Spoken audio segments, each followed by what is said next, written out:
people in Saskatchewan understand that as a HAB province, there's opportunity here. We also understand that for all those years, the rest of Canada, through equalization, was pretty generous to our province. And now we're in a position to give back. You have told business leaders in Ontario that you think Saskatchewan is going to put back more than it ever took out. Do you, tell me what makes you so sure of that? We're very grateful for the fact that Canada was there for our province when we were a have-not. And now, because of economic development and growth, we want to give more back than we ever received.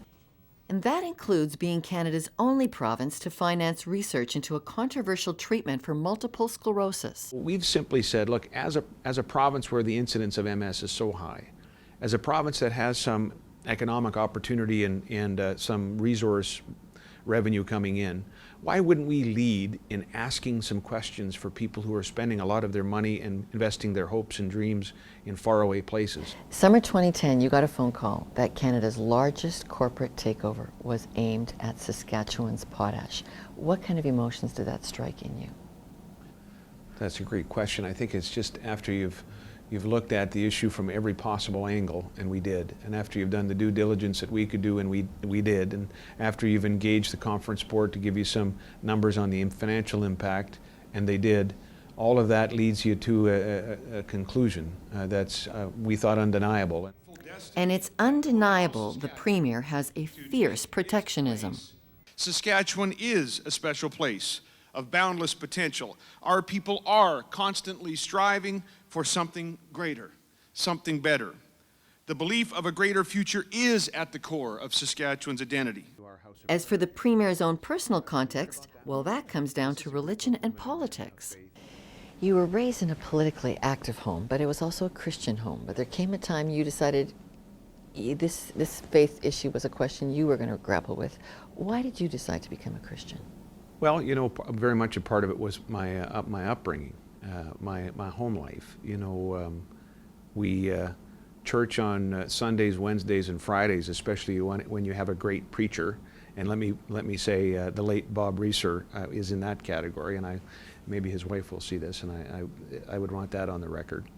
But you know, we're to a great extent we're informed by our environs and how we grow up and what we're exposed to, and you know, that's probably is a big part of it. At the end of the day, though, it's a personal decision that people make, but I'm sure that went a long way towards it. Is that a tough part of your life to integrate into your political leadership? Well, I think you know, I didn't get hired on by the people because I'm a Christian. I got hired on because we made some promises and we set out a vision before the province, and so we better keep the promises and execute the vision, and we better do it in a country that respects the rule of law, where the courts have a role to play and should, where we have a Charter of Rights and Freedoms, and we should.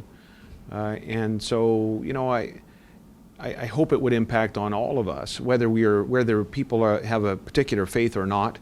There are certain things that are going to stand you in good stead in government, or in any other endeavor, any vocation or avocation, certain eternal truths that are going to help anybody that tries imperfectly to practice them. Is this your country? And as I've mentioned, the reason for that... You're in great demand as a speech maker. If you were asked to speak to the province's churches, do you have a challenge for them? I think that our churches understand that there is an exhortation for them and for all of us as members to be doing more than gathering maybe on Sundays in the case of Christian churches, or gathering in mosques or temples, that people of faith are called to go beyond that and to reach out to others who need to be reached out to. And so it'd probably be a little bit about that, but I think that they should be probably telling the government and those of us in government that message rather than the other way around. I think they understand it and act on it.